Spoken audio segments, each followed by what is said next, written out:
Uma das coisas que eu mais gosto de fazer aqui no canal é formulário. Para tentar entender alguma coisa, para tentar entender um fenômeno novo, tipo o que a gente fez com a Kivike, e é muito legal porque a gente tem apoio de uma quantidade massiva de pessoas. Literalmente milhares de pessoas respondem os questionários que a gente faz aqui no Beer School, né?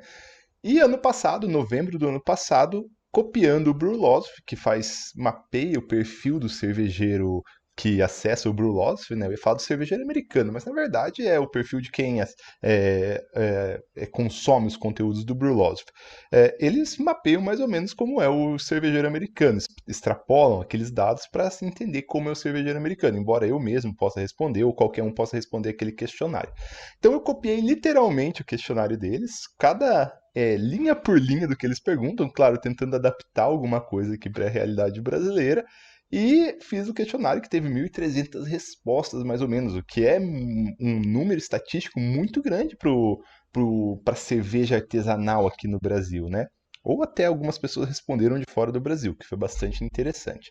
Então, estamos aqui para fazer a versão 2020. E como eu não publiquei vídeo sobre os resultados de 2019, embora todo mundo que respondeu, eu já deixei as respostas públicas para as pessoas já responderem, já verem, já irem acompanhando, vamos analisar essas respostas e o objetivo do vídeo de hoje é muito mais do que isso. É transformar esse formulário num formulário melhor para a gente conseguir aplicar aqui em 2020 e entender o cenário brasileiro de cerveja e ver o que mudou.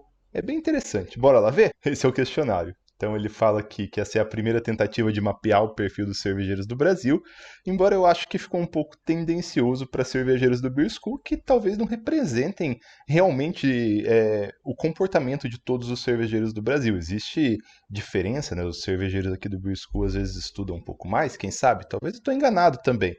Então era bem básico, eu coloquei aqui o e-mail como única pergunta obrigatória, na verdade tinha mais perguntas obrigatórias. O e-mail basicamente para você poder acompanhar as respostas e ver a parcial dos resultados, né? Se você não está a fim de colocar teu e-mail, coloca um e-mail fake aqui, não tem problema nenhum. Então, passa por perguntas pessoais, né? Gênero, idade, etnia, profissão. Vamos para as respostas de uma vez, que eu acho que fica mais interessante. A gente vai analisando as perguntas e analisando as respostas. Então tá aqui, ó, a gente tem quantas respostas? Vamos lá. Temos 1.293 respostas e a gente vê algumas coisas que são até bastante óbvias, né? Coisas que a gente sabe do mercado. Por exemplo, 97,3% das pessoas que responderam eram do sexo masculino. Então, a gente sabe, né, que é um hobby majoritariamente masculino e existem ações tentando trazer mais mulheres, mais público feminino, mais público diverso em geral para o meio da cerveja. E a gente podia ver se em 2020 isso aí mudou alguma coisa, porque está muito, muito deslocado. Essa é mais ou menos a quantidade de pessoas, a divisão que acontece dos vídeos no YouTube. Isso reflete exatamente o que acontece no YouTube. No Instagram muda um pouco, no Instagram já está uns 80-20.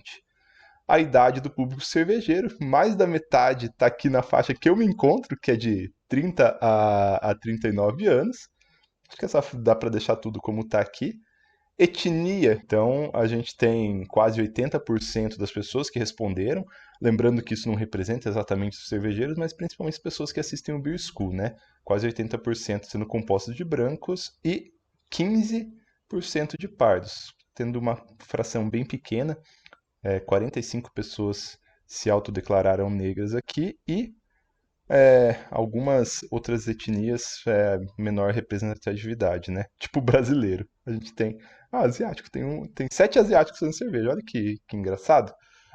Então, profissão, eu acho que aqui é um ponto que eu poderia melhorar um pouquinho, que eu coloquei algumas profissões mais recorrentes, né? Engenheiro. Na verdade, eu copiei do Brulosoph. Ele tinha colocado engenheiro, profissional de TI, empresário.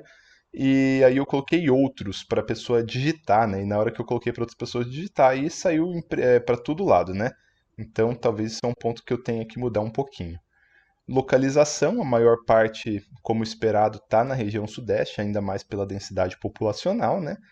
Saindo um pouco da densidade populacional, a gente tem a região sul como uma das regiões com maior quantidade de cervejeiros, seguido pelo nordeste, pelo centro-oeste e pouquíssimos cervejeiros na região norte, pelo menos que responderam.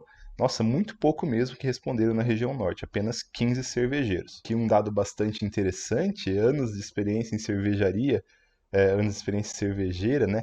De 4 a 6 anos, olha que interessante, temos bastante gente experiente continuando no ramo da cerveja, mostrando que não é só uma modinha, um hobby aí de menos de um ano, tanto que 10% das pessoas têm apenas menos de um ano. Vamos esperar que esse gráfico aumente bastante esse ano? Então, principal forma de estudo cervejeiro, online, muito obrigado. Eu acho que é um pouco tendencioso isso, porque foi uma pesquisa que eu fiz online, né? É, E dentro das plataformas online, a mais acessada é o YouTube. Mais uma vez, talvez um pouco tendencioso, porque eu perguntei para o público do Beer School, né? É, Nossa, no Reddit tem 27 pessoas. Tem um grupo lá de cerveja artesanal no Reddit. Eu já conversei algumas vezes lá anonimamente, mas está bem parado, bem morto. Braçagens em média por mês, eu acho que aqui poderia mudar um pouquinho de alguma forma também, né? Colocar uma, duas, três, quatro, cinco, seis, sete, oito, nove, 10, e aí acho que fica mais preciso. Então, a maior parte de duas a quatro, uma braçagem por semana ou uma cada duas semanas. Interessante, né? E poucas pessoas, tá aqui na metade, quase 90% dos cervejeiros estão aqui entre uma a quatro braçagens por mês. Bastante legal isso aí. Depende da época do ano, né? Eu tô numa época que eu tô aqui, no 0 a 1. Tem época que eu tô aqui. Quando eu tô muito inspirado, eu tô no 5 a 8, mas é mais raro. Eu diria que minha média aqui é 2 a 4 também. Total de litros produzidos no ano, essa parte aqui me assustou. Porque, ó, 30% quase, mais de 500 cervejeiros, não, 30% dos que responderam, na verdade, produzem mais que 500 litros por ano.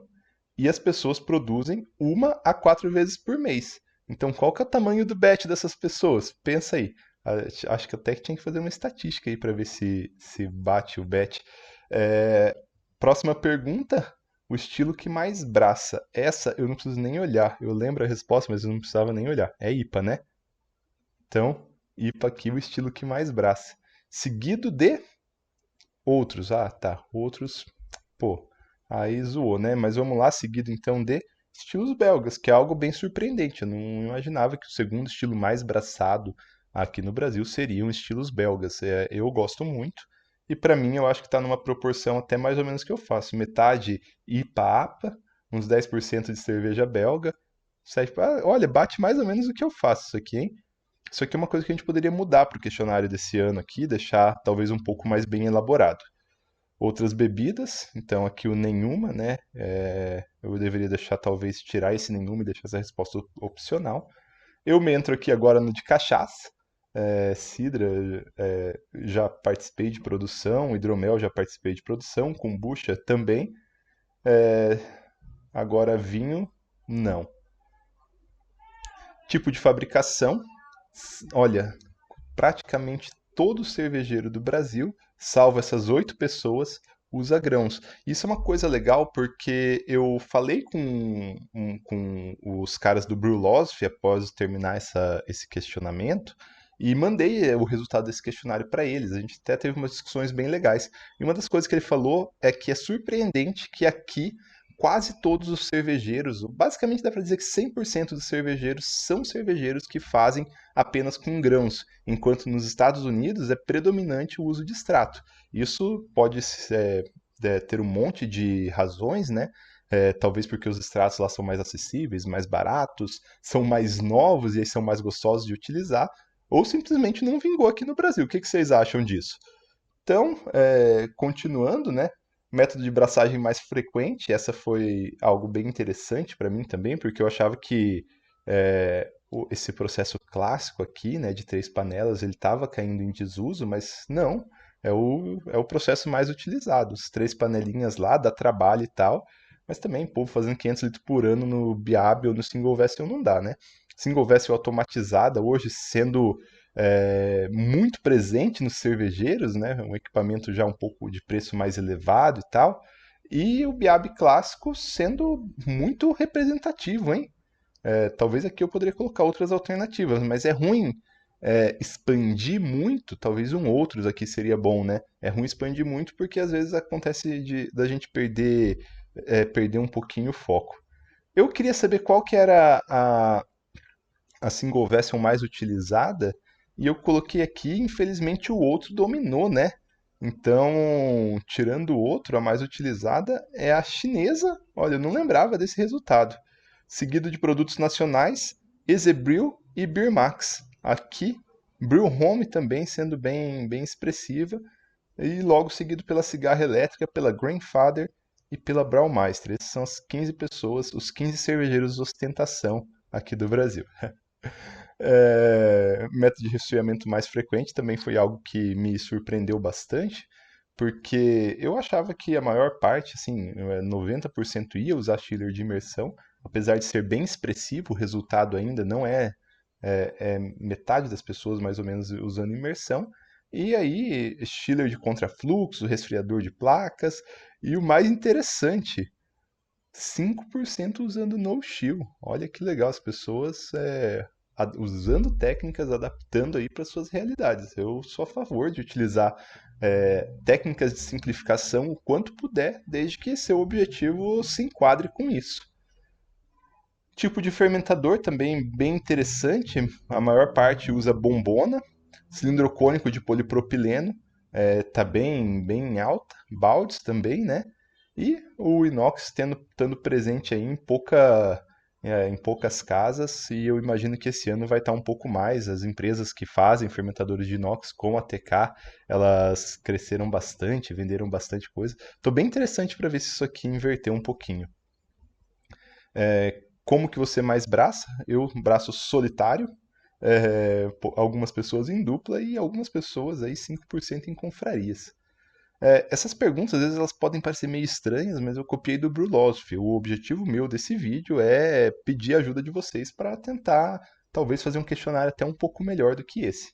Então, como você faz lagers, a maior parte fermento lager com inoculação em baixa temperatura, lager clássica, né?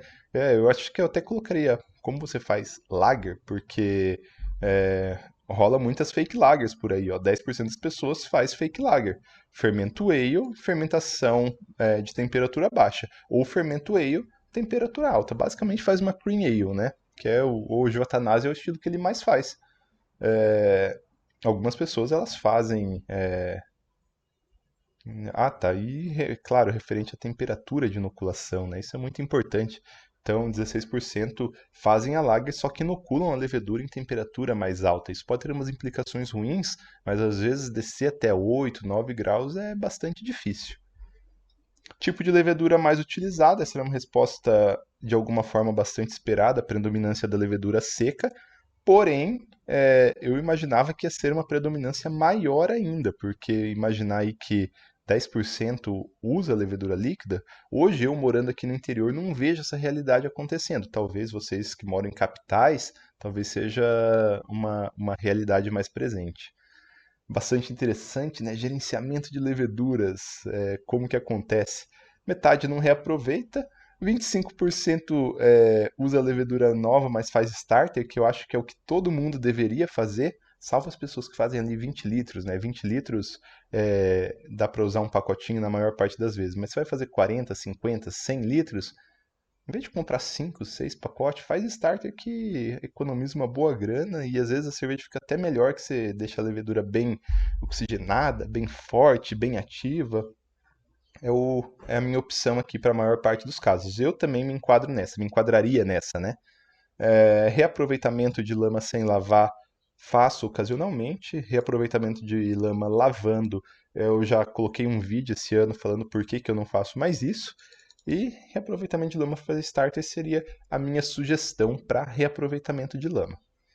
Oxigenação do mosto, boa parte ou não oxigena, ou oxigena só com a quedinha lá, que às vezes não oxigena muita coisa. Então, olha, isso aqui talvez é uma coisa mais grave, assim, que nós estamos fazendo, que está limitando um pouco o desempenho da nossa cerveja no geral. Eu acho que isso aqui é uma coisa que podia ter mudado bastante. porque a queda no balde, ela não é tão efetiva assim. Você vai pegar o quê? 4, 5 ppm, sendo que às vezes você precisa de 15, 20, 30 ppm. Tem um vídeo bem interessante no canal sobre isso também, eu acho. Coisa recente.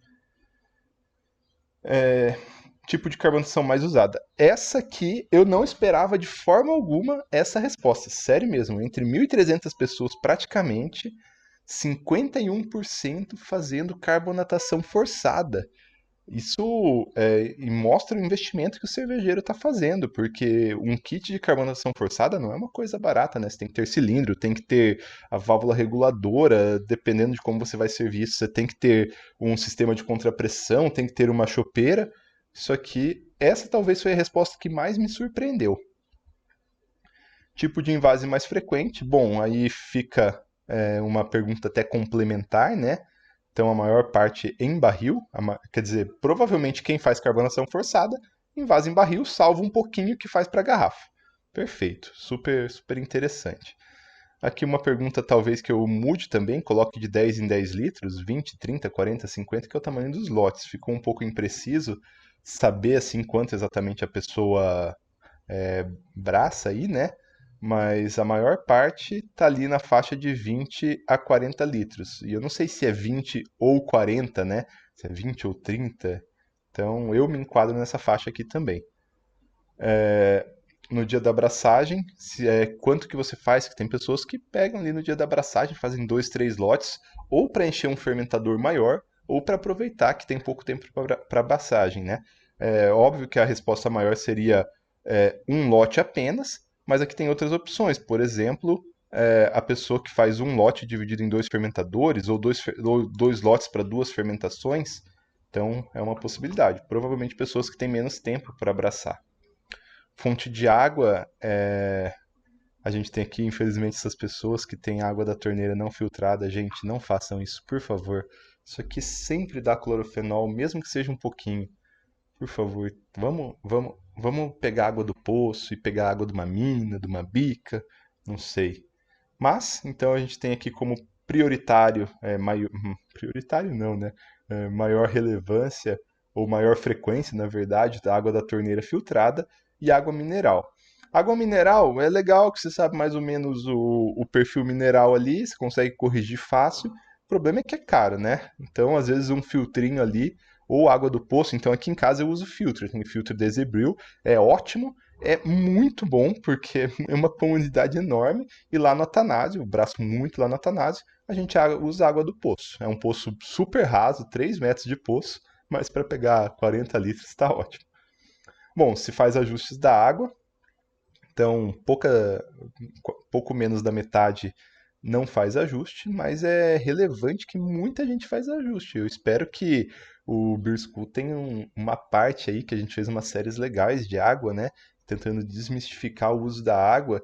E eu acho que se pegar assim, comparar com um outro cenário de cerveja, né? Pegar o cenário americano, eu acho que vai ter bem menos ajuste de água do que aqui, hein? Depois eu dar uma conferida. Isso aqui são perguntinhas assim, para entender como que o cervejeiro faz sua abraçagem, né?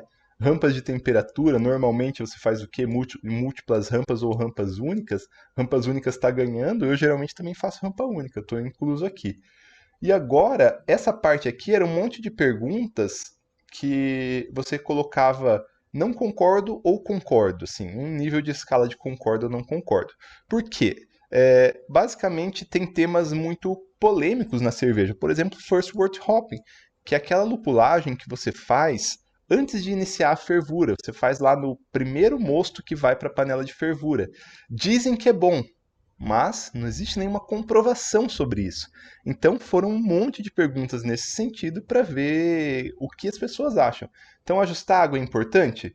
Então algumas pessoas não sabem opinar, e a partir da barra azul não importante até muito importante. Então, boa parte, grande parte dos cervejeiros acha que ajustar água é muito importante para a cerveja final. Lager precisa ser fermentada a frio? Sim, boa parte acha que Lager precisa ser fermentada a frio. First Wort Hopping é bom? Aí cai num polêmico, ó. Não, fica meio dividido. Concordo parcialmente. Pode ser, não tenho certeza. Usar agentes clarificantes na cerveja é necessário? Olha, tá ali dividido também. E aí vai, tem um monte. Decocção, por exemplo. A decocção, a maior parte das pessoas nem sabe se tem impacto ou não. Não sabe nem opinar, na verdade, né? Eu imagino que essas pessoas também possam não saber, mas estão dando só uma opinião. E por aí vai. Eu vou deixar o link aqui para vocês. Vocês podem depois analisar um por um. Mas aqui é uma coisa interessante, que vai que são modinha. E olha que legal, ficou muito, muito dividido os votos entre não sei opinar, pessoas que discordam, que acham que vai que não é modinha, e pessoas que acham que vai que é modinha. E olha, eu acho que isso aqui representou exatamente o que aconteceu do ano passado para cá. Porque que vai que saiu do hype, não tá naquele hype louco que tava. Mas não é modinha, tem muita gente utilizando, tem cervejaria utilizando. Eu tô para trocar os equipamentos e eu provavelmente vou começar a explorar muito mais o uso de Kvikes. Então, eu acho que representou bem o mercado. Sobre concursos, se você participa, a maior parte nunca participou. A maior parte dos insumos são comprados em brew shops locais. A maior parte das pessoas gasta com cerveja mais de R$ 250 por mês, reafirmando que é um hobby bastante caro. Então, insumo, equipamento e tudo mais, né? Mais da metade, foi 30%, a maior parte.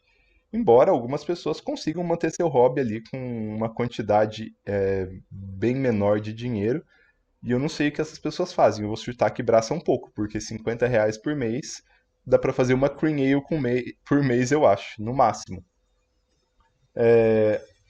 Sobre nós, né, cervejeiros caseiros, às vezes falam até que nós, cervejeiros caseiros, não somos bons consumidores de cerveja. Eu acho que aqui até reflete, né? Aqui é cerveja caseira, então quanto que as pessoas consomem de cerveja caseira, a maior parte geralmente só bebe no fim de semana e bebe bastante no fim de semana, contra algumas pessoas que bebem um pouquinho todo dia. Já em cervejas artesanais e industriais, olha que reviravolta. Boa parte, olha aqui, ó, ocasionalmente, raramente, muito pouco. Aqui o ocasionalmente, raramente domina. Então a gente faz cerveja e a gente gosta de tomar a nossa cerveja. Isso pode ter muitos motivos. Você pode morar num lugar que não tem cerveja disponível, você tem que tomar a sua. Pode ser muito caro as cervejas industriais e você quer tomar a tua porque com um valor equivalente você consegue fazer talvez um produto muito melhor, muito mais bem elaborado, muito mais cuidado, com ingredientes mais caros, né? Caso de New England, né? New England, lá no Rio de Janeiro, R$ 40, R$ 50 a lata, enquanto R$ 150 você consegue fazer 20 litros de uma New England, coisa fina, R$ 200 talvez. Então, benefícios que a cerveja artesanal, produzir cerveja artesanal nos dá. Volta aqui um pouco de perguntas pessoais, filho, estado civil, a maior parte casado, orientação sexual, a maior parte heterossexuais, rendimento mensal, aqui é uma pergunta que ficou bem zoada, porque quando comecei o questionário, eu estava copiando o Brulosophy, e o Brulosophy estava em renda anual, que é o padrão dos Estados Unidos. Depois falaram para eu mudar para mensal. Então ficou aqui de pessoas que ganham de R$ 2.000 a pessoas que ganham de 80 a R$ 150.000, ou até mais, talvez, até mais de R$ 150.000. Só que aqui é uma base anual e a outra uma base mensal. Então isso aqui vamos arrumar. E por fim, a última pergunta do Brulosophy, né? Qual o tamanho da barba? Essa pergunta ela me entristece um pouco, porque ano passado eu estava aqui, barba média, barba longa. Agora eu teria que criar uma categoria para mim. Perdi a barba, fiquei com uma alopécia aqui no meio, que tá voltando a crescer, mas tá triste ainda. E por fim, eu deixei aqui, né, e vocês podem ver depois, obviamente eu não vou ler tudo, uma pergunta sobre o que você acha que poderia mudar ou melhorar no cenário cervejeiro. Eu sei que vai mudar muita resposta esse ano. Então vai ter o link aqui na descrição do vídeo, vocês podem, se vocês não viram ainda, vocês podem ver, se vocês já viram, podem ver de novo, mas vamos eleger algumas perguntas aqui, vamos ver algumas perguntas, vamos ver se a sua é elegida. O que precisa mudar? Os preços de insumo e gente retardada que faz breja bosta achando que é um semideus.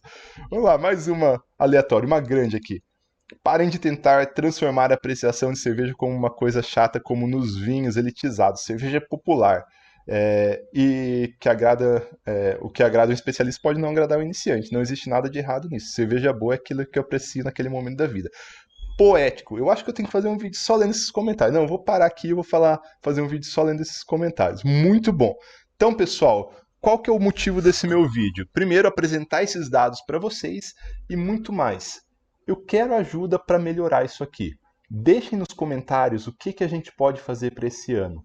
Como a gente pode melhorar esse questionário, seja inserindo perguntas novas ou adaptando perguntas, porque eu tenho certeza, ficou meio ruim assim esse questionário. Eu copiei muito do Brulose, pode ver que não faz muito sentido. Começa com pergunta pessoal, vai para insumo, vai para produção, volta para pergunta pessoal. Então, vamos rearranjar ele e vamos ver se a gente não consegue muito mais gente esse ano. A meta talvez bater o Brulose, um blog mundial, num país que tem o dobro da nossa população, que atinge, né, tem um potencial de atingir muito mais gente. Eles tiveram, né, no questionário de 2019, um pouco mais de 2.000 respostas. Olha aí, só que no Brasil a gente consegue um número quase tão expressivo quanto, não é quase tão, metade, né? Mas o nosso público, o potencial de alcance é muito menor.